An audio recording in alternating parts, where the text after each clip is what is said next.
Well, welcome to Investor Connect. My name is Halty Martin, and today we're talking to Jonathan Nelson of the Hack Fund, a liquid venture capital. Jonathan, thank you for joining us. Thanks. Glad to be here. Thank you for having me. You bet, you bet. I saw what you were doing there with the Hack Fund, and it sounded really interesting. Can you tell us more about it, what it does, and how it works? Yeah, absolutely. I spent a couple of years on a SEC committee on capital formation, as well as I've talked to thousands of entrepreneurs from around the globe, and I'm pretty convinced that venture capital breaks outside of Silicon Valley in a couple of ways.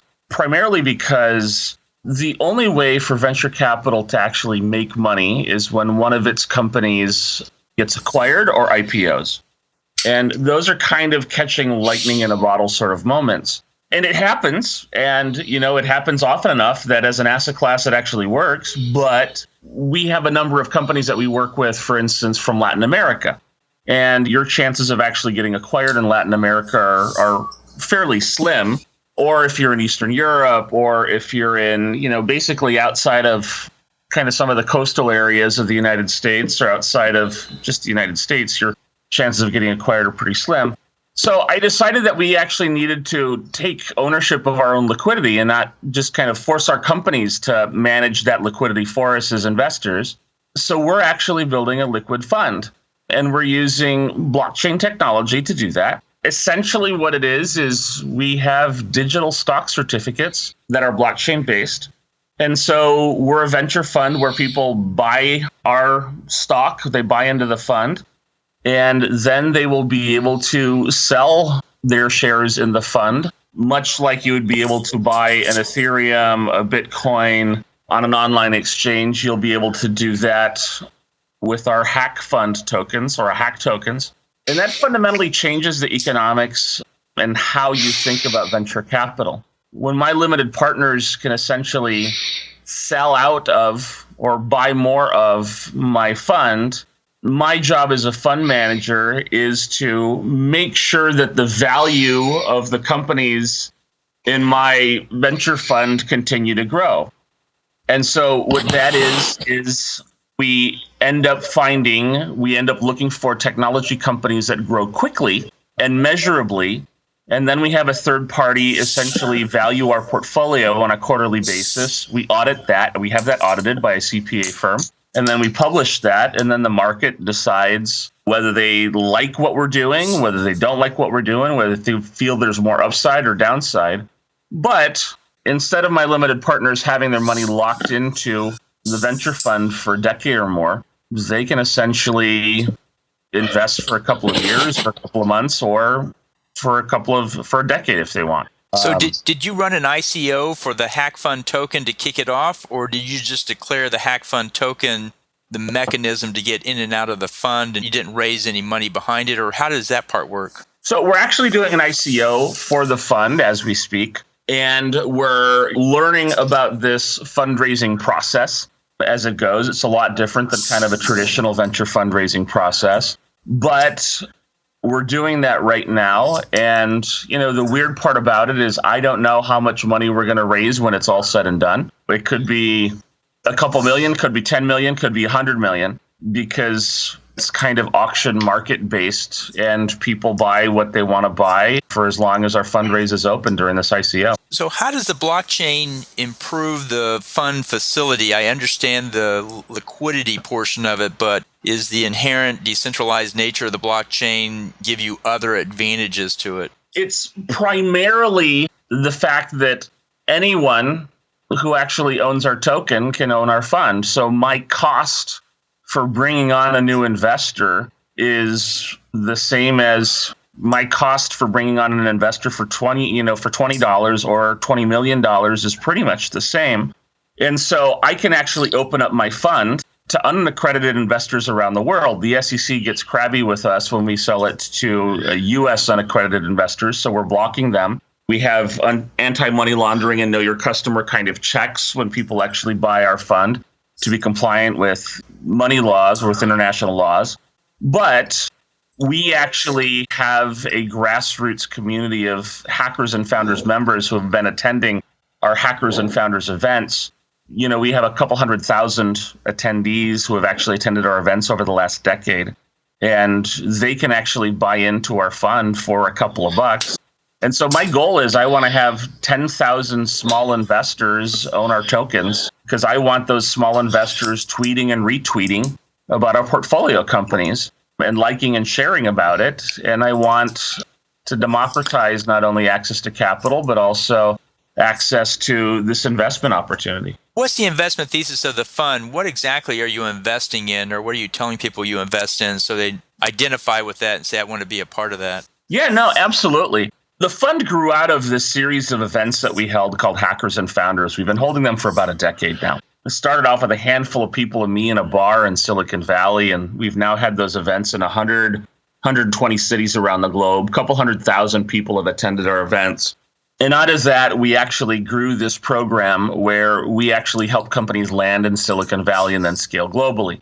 We've been doing that for 5 years now. We've worked with 55 companies. Those companies have gone from being worth almost nothing to being worth about $600 million in aggregate.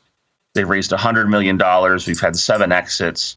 The process that we're using for the Hack Fund is kind of the next evolution of that program, where we'll finally be able to actually start capitalizing these companies, is going to be the same as what we've been doing to select companies that we'd work with. So we have a multi-stage process. One is a peer review process where a startup can apply. They fill out a couple of 2-3 pages of questions. That process is reviewed by other entrepreneurs. You get a score and written feedback. Next step is if your scores are high enough, then you actually talk with a couple of our investors, and you get it through video, and you get a score and written feedback. That score is, we ask the investors, how likely is this company to raise $500,000 in Silicon Valley? And how likely is this company to do $250,000 in revenue?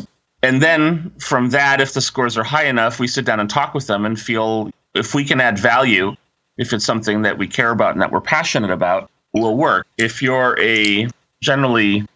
building a photo sharing app so that your cat can share selfies, I don't really care, and it's not for us.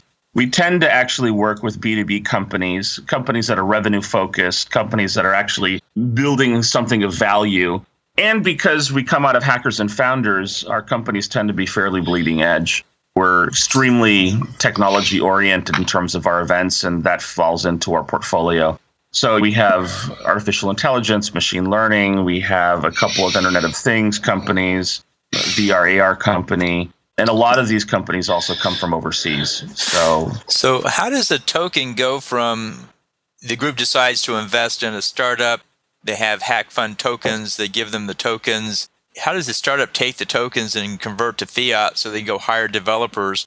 Or do they stay in the token format and just pay the developers out of Hack Fund tokens? So the tokens are going to be owned by our investors. We are actually going to pay our startups or invest in our startups using fiat or dollars. We can also do it.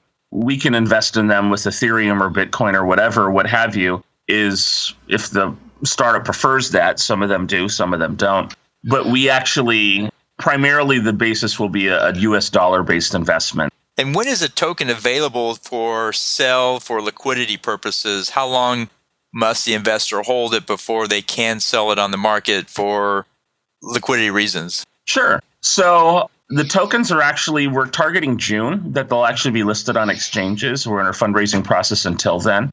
And they don't have a lock-in. I have a lock-in. I cannot sell my tokens for 4 years. The only people who actually have a lock-in period on this is us. Aside from that, they can buy, sell, trade on the market whenever they'd like. Is it liquid on the markets now, or can I find it on the exchanges today, or are you waiting until the ICO is over before you do that? Correct. We're waiting until the ICO is over so that a secondary market doesn't kind of pop up around this. They'll actually be available for listing on exchanges in June. Until then, you have to talk with us. Well, great. So what's it like running an ICO for a venture fund? It seems like there's some nuances and differences in there from those building other things like digital ecosystems, storage systems, and et cetera. What have you found around this application of it? You know what? It's actually been interesting. There's been a lot of interest in kind of the crypto space. We've actually been attracting a lot of people from that. Traditional ICOs, investors tend to be people who bought Bitcoin when it was worth 30 cents or $1 and are now Bitcoin millionaires. And there's a handful of Bitcoin billionaires. Those are traditionally the people that actually invest into ICOs.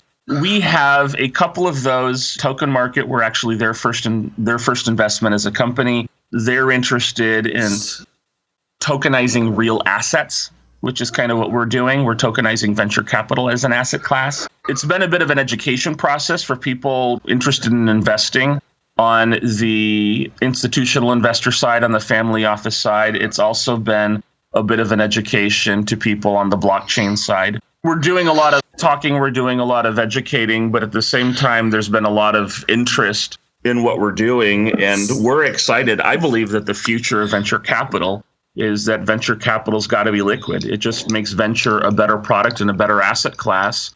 And honestly, I think it's probably better for the entrepreneurs because they don't have to promise the VCs an exit. So on most ICOs that are blockchain based, you're eliminating the middlemen. In this case, you're eliminating the VC partner, I guess, because you have on one side the crowd that's choosing the deals and putting the money in. On the other side, you have the startups that are coming in, and you're using the token to facilitate the process, and we're not going through convertible notes and through lawyers and all the usual middlemen that go into VC transactions going on. Is that the case? You're really eliminating the people that are facilitating these deals right now, letting the crowd make the choice and letting the crowd put the money in. The cloud influences our decision. Ultimately, we feel like we have to kind of keep a hand on the steering wheel, so to speak. The crowd scores our startups, and we rely heavily on those scores to actually select what companies we work with. But ultimately, it's us. From the startup's perspective, we're going to look a lot like a regular venture capital fund. The superpowers of this fund, so to speak, are the fact that we're going to have a built-in user base for our portfolio companies because they are our token holders. And the second superpower that we have is that we can invest where other venture funds can't. For instance, we have a program right now for companies scaling across the Spanish-speaking world. Latin America is an $8 trillion market. It receives only $500 million a year in venture, angel, and private equity combined. Other investors, venture capital really struggles down there because when was the last tech company that Google acquired or Cisco acquired that came from Mexico or Argentina or Colombia? It doesn't happen that often. We can invest down there because what I want is my portfolio companies to grow in value, and I don't have to worry about them exiting so that my investors make money. My investors can make money regardless of my portfolio company's exits. And so those are the superpowers that this gives us. It's the liquidity aspect. It's a little inside baseball. That's kind of the superpower of what we're doing with this fund. So it seems like it applies very well to underserved VC markets or markets that don't have a lot of venture capital. There's a lot of them around the country in the US and even around the world where they have a lot of people, but not a lot of venture capital funds. And then trying to put the funds together can be problematic in countries that don't have all these laws put in. I'm helping some parts of the world where we're just trying to get PPMs in place. They don't have any of that structure there yet. But at the same time, it seems like a blockchain token-based solution could just leapfrog that and just put into place, well, if I had 500 people invest in a fund and the fund would go into the deal, then we could bypass that whole VC thing. What do you think about that? No, absolutely. I believe that the future for blockchain technologies is in emerging markets where you need a lot of this infrastructure. Right. You need better financial systems. You need more efficient financial systems. There's no coincidence that the world's first digital currency that manages half a country's economy is Kenya. Digital currency is called M-Pesa, and it's a currency that's based on cell phone minutes. 50% of Kenya's economy runs on M-Pesa right now. It actually enabled Kenya to actually leapfrog, and they're a decade ahead of us when it comes to these digital currency things. And I believe that there's going to be a lot more of that in the future, especially because a company isn't going to have to go public on the NASDAQ. They're not going to have to be acquired by Google. They can ICO themselves, and they can essentially take ownership of their own liquidity and control it. I believe it's kind of a parallel finance universe that's actually going to emerge around blockchain, and that's pretty exciting to me to be in at the ground floor of this. But it seems like people will hold on to the Hack Fund token until there's some liquidity events or something that really drives the value up, although they could sell sooner if somebody else thought it would be a great deal. But what's your concern about liquidity of the Hack Fund token itself? You think people would sell it too soon and drive the value down, or do you think it's going to go the other way? People are going to hold on to it because they think it'll be worth more later, or is it going to be driven by the value of the companies they see underneath it? If it's growing, I'll hold on to it. If they're not doing well, I'll dump it fast. Where do you think that's going to go? Absolutely. The biggest concern that we've had is what happens if people sell our token and it goes below or way below net asset value. And there's a lot of volatility. There's a lot of fluctuations in the crypto market right now. I believe that that's going to stabilize once the market cap gets to be, in the tens of trillions of dollars. It's just not going to be able to move that much. But right now, there is a lot of volatility. And so what we're actually doing in our white paper, we are authorizing ourselves, or we're giving ourselves the opportunity to actually buy our own tokens if we feel that the token is significantly undervalued.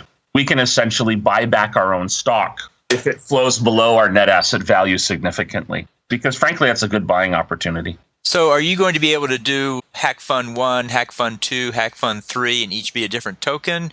Or are you going to come back with another round of Hack Fund tokens for the next round? How would that work? No, right now, our first Hack Fund, which is actually the fifth fund we've been working with, but our first Hack Fund, our first blockchain-based fund, it's going to be closed end. So no additional investment can actually come into it until after we close our sale. We will have more assets in terms of if there's a liquidity event, we will reinvest that money as opposed to issue dividends.